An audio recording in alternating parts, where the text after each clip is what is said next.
Selamat pagi Dunsana Ranah Minang Kasadonyo. Bak kabar Dunsana Hariko, mudah-mudahan selalu sehat dan tetap semangat. Bersama saya Putri Febrina Marlini, kami hadir kembali dalam Berita Padang. Sejumlah informasi telah kami siapkan untuk Anda. Berikut 3 berita utama hari ini. Kekeringan. Warga Sumua Bukit Tinggi berebut air dari Palang Merah Indonesia.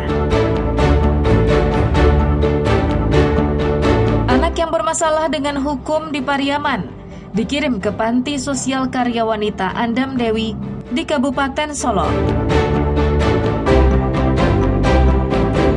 Warga Nagari Sungai Duo Darmasraya menggelar pawai budaya dalam rangka memeriahkan HUT ke-80 kemerdekaan RI.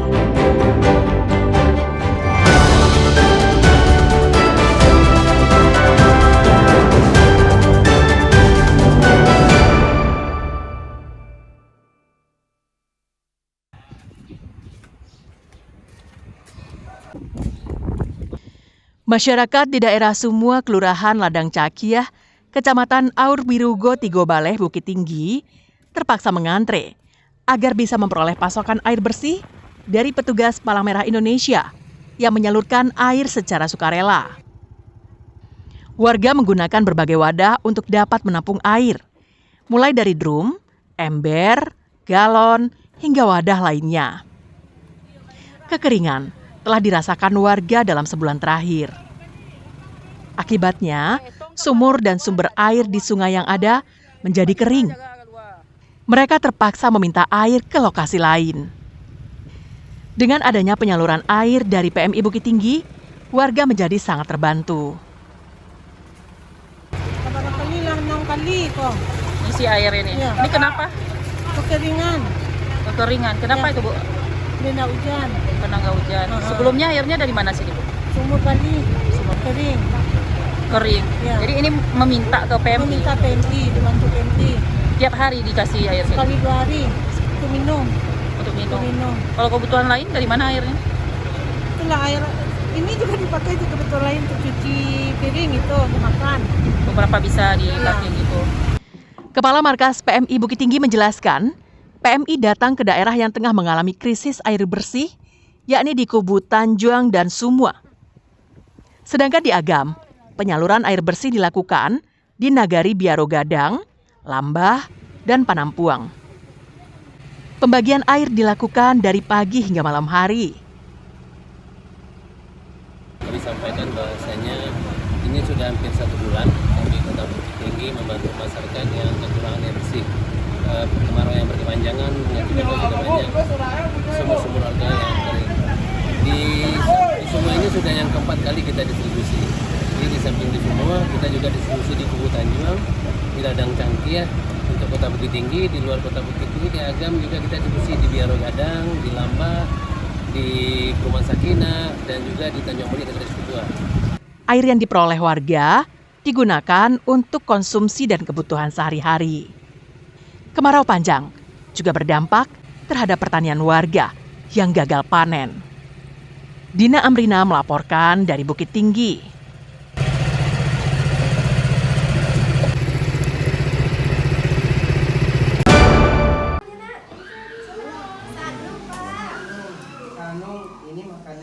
Program Makan Bergizi Gratis MBG tidak hanya menyasar sekolah-sekolah umum. Sekolah luar biasa pun mendapatkan hak yang sama, seperti yang terjadi di Payakumbuh. Sebanyak 90 orang peserta didik dari 2 sekolah luar biasa di Kecamatan Payakumbuh Timur telah menerima manfaat program Makan Bergizi Gratis dari dapur atau Satuan Penyedia Pemenuhan Gizi Badunsana, Koto Baru, Payobasuang, Payakumbuh. Menu yang diberikan kepada murid-murid di SLB ini berbeda dengan peserta didik pada umumnya. Hal ini disebabkan karena mereka adalah anak-anak spesial atau autisme. Menu yang disajikan sesuai permintaan tenaga pendidik di sekolah, karena murid-murid di SLB membutuhkan menu diet khusus. Alhamdulillah sangat diterima baik untuk anak-anak kita di sini dan anak-anak senang dapat makanan mulai dari ada lauknya, sayurnya dan buahnya. Alhamdulillah kita dapat yang bervariasi sesuai dengan diet anak autis seperti itu, Pak. Penerima manfaat kita kan ada dari siswa, ada dari santri, kemudian ada dari 10% dari ibu menyusui, ibu hamil dan balita.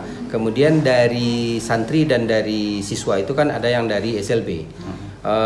Di Payakumbuh sekarang dari SLB itu sudah ada 2 SLB yang menerima manfaat melalui dapur Badungsana, dan jumlahnya sekarang sudah menerima dari 2 satuan itu 93 siswa. Dari puluhan penerima MBG bagi murid SLB, Dinas Pendidikan Payakumbuh menyebutkan jumlahnya bisa terus bertambah. Pasalnya, masih banyak sekolah luar biasa lainnya yang ada di Payakumbuh seiring bertambahnya jumlah dapur sebagai penyedia MBG. Ikhlasul Ihsan melaporkan dari Payakumbuh. 3 Agustus 2025. Pesisir selatan memiliki potensi besar mengalami gempa bumi dan tsunami. Hal ini disebabkan karena secara geotektonik, wilayah pesisir selatan berdekatan langsung dengan zona megatrust Mentawai yang memiliki potensi gempa bumi besar yang berdampak tsunami. Hal itu disampaikan Direktur Seismologi Teknik Geofisika Potensial dan Tanda Waktu BMKG, Setio Aji Prayudi, pada acara Sekolah Lapangan Gempa Bumi dan Tsunami di Nagari Ampiang Para, Kecamatan Sutra, Pesisir Selatan, pada Sabtu pekan lalu. Peserta pelatihan adalah para wali nagari, tokoh masyarakat, relawan bencana, dan masyarakat umum. Menurutnya, sebanyak 13 dari 15 kecamatan di pesisir selatan memiliki risiko cukup tinggi terdampak langsung gempa dan tsunami karena berada di sepanjang garis pantai. Apabila megatrust Mentawai terjadi, selain gempa yang diprediksi bisa mencapai magnitudo 8, gempa dahsyat itu juga menyebabkan tsunami yang diperkirakan mempunyai ketinggian gelombang antara 4 meter hingga 10 meter. Jika itu terjadi, maka waktu terbaik untuk menyelamatkan diri hanya sekitar 20 menit sampai 30 menit setelah gempa. Hingga tahun 2025, BMKG telah memasang sejumlah peralatan di pesisir selatan.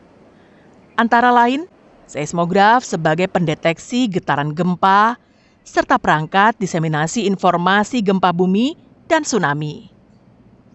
Keberadaan alat ini diharapkan dapat mempercepat penyampaian informasi kebencanaan kepada masyarakat.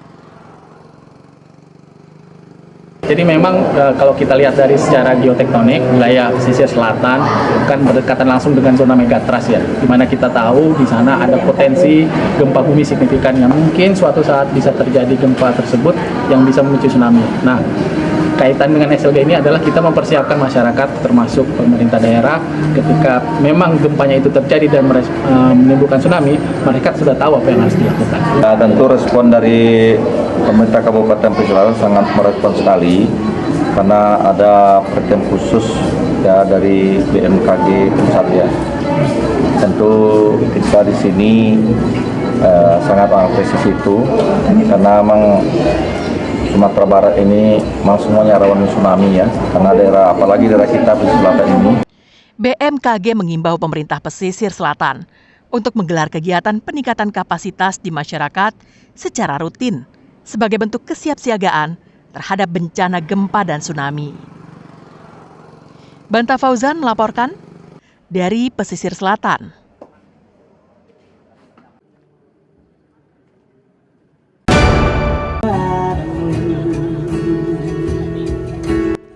Isu royalti musik belakangan menjadi sorotan.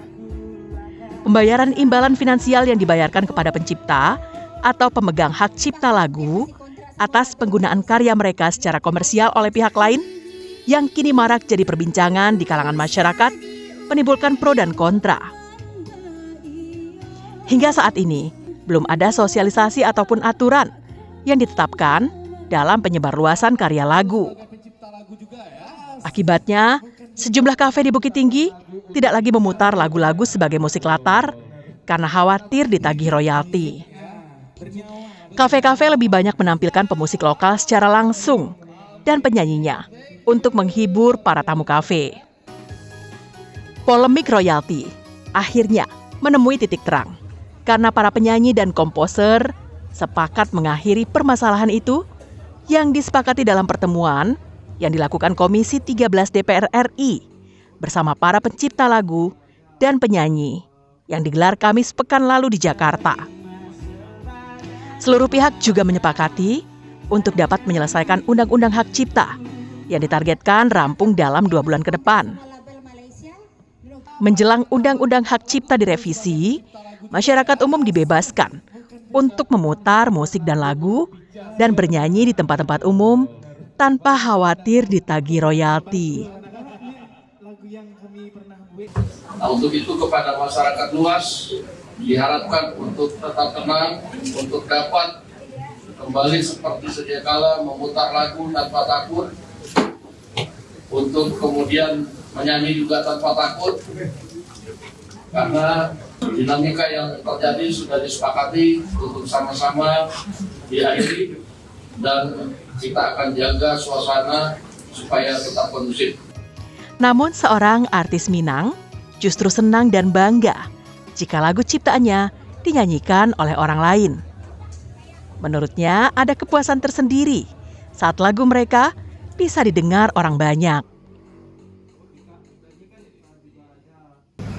Silakan menyanyikan lagu Beksil, silakan membantu memviralkan. Kalau nyaman membuat konten di TikTok juga boleh, karena sangat berdampak bagus untuk promosi kita dalam karya-karya kita. Karena satu karya itu barana raka rancak lagu, kalau ndak do yang membantu memviralkan ndak akan jadi apa-apa. Dengan ditundanya penarikan royalti, seperti yang disampaikan Wakil Ketua DPR RI itu, membuat masyarakat tenang dan kembali seperti sedia kala, memutar lagu dan bernyanyi di tempat umum tanpa rasa takut. Dina Amrina melaporkan dari Bukit Tinggi.